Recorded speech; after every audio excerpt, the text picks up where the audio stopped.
महाराज जी, जैसे भक्त भगवान को पुकारता है, क्या भगवान भी कभी भक्त को पुकारते हैं?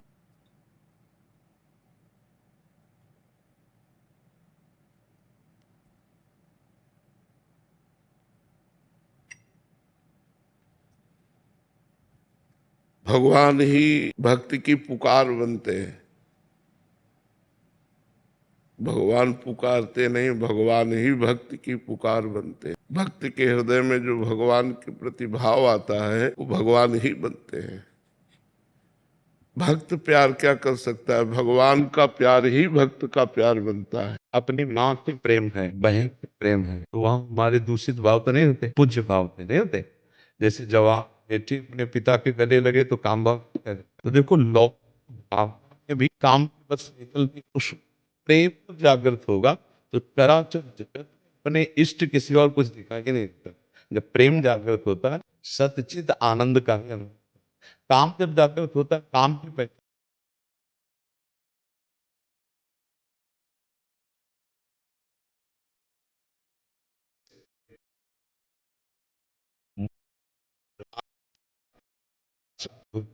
प्रेम, आजकल जो प्रेम शब्द का प्रयोग पार्थिव पांच भौतिक शरीर के भोग को कहा गया है, उसे प्रेम नहीं, उसे काम कहा गया है। ये जो पुरुष स्त्री संबंधी आकर्षण है, बोले प्रेम है, इसे काम कहते हैं, प्रेम नहीं कहते। प्रेम होता है सतचिद आनंदम, प्रेम होता है प्रतिक्षण वर्धमानम, प्रेम होता है कामना रहितम, प्रेम होता है सूक्ष्मतरम, प्रेम होता है अनुभव स्वरूपम। समझ रहे हो? महाराज प्रेम करना, प्रेम किसी के बारे में सोचना, प्रेम हर वक्त उसकी खिदमत करना, प्रेम उसका प्रेम।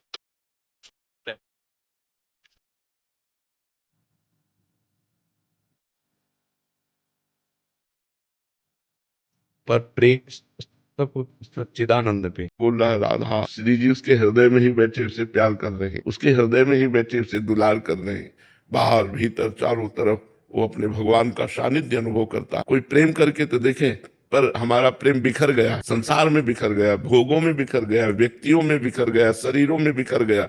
अगर यही प्रेम समेट कर भगवान में हो जाए, जब तीनों गुणों को लांग करके भगवान से प्रेम होता है, तब यद लब्ध्वा अपमान सिद्धो भवति अमृतो भवति तृप्तो भवति, वो सिद्ध हो जाता है, वो अमृत पद को प्राप्त हो जाता है, वो तृप्त हो जाता है। कोई कामना नहीं रहती, भगवान के अनुभव में आते ही कोई कामना नहीं रहती। तो हम निरंतर भजन का अभ्यास करें। आजकल बच्चे प्रेम विवाह पर ज्यादा विश्वास रखते हैं, को शादी का प्रस्ताव माता पिता के आगे रखते हैं। तो इसमें पिताजी माता पिता को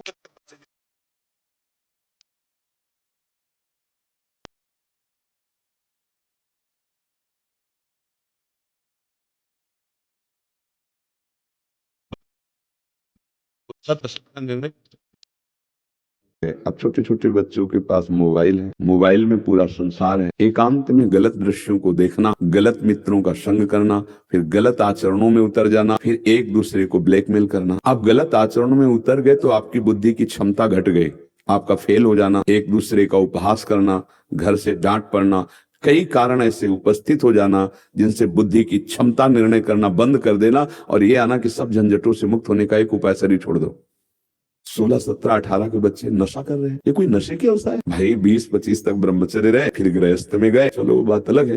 छोटे छोटे बच्चे अभी 13, 14 के बच्चे हैं। और ये जो मित्रता वाला नाटक चला है ना, इसमें मित्रता नहीं शोषण है, वासनाओं का पोषण है और शरीर का शोषण है, जीवनी शक्ति का नाश है। अभी छोटे छोटे बच्चे जानते नहीं। अगर समझाने की भी कोशिश करो तो कैसे खुल के बात करें उनसे, क्योंकि समस्या ऐसी है। कई बार तो खुल के भी प्रवचन किए हैं, पर एक संकोच लगता है कि साधु वेश है, सामने बच्चे हैं, अब इनको वो विषय कैसे बतावे कि जिससे तुम बचो, उसको समझे। बच्चे बच्चियां ब्रह्मचर्य को समझें, गलत आचरणों से अपने को बचाएं। और माता पिता को भी चाहिए कि 14, 15, 16, 18 वर्ष के बच्चों से मित्रवत व्यवहार करें। आओ बैठो, तुम अपने दिल की बात हमको कभी छुपाना नहीं, बताना। भारी से भारी गलती में भी हम तुम्हारा साथ देंगे। तो बच्चा परिपक्व फेल हो गया तो उसको डांटो मत, उसको आंतरिक शब्दों का टॉर्चर मत करो। कोई बात नहीं, हम और कमाएंगे और आपको पढ़ाएंगे, आप अगला प्रयास करना। राधे राधे राधे।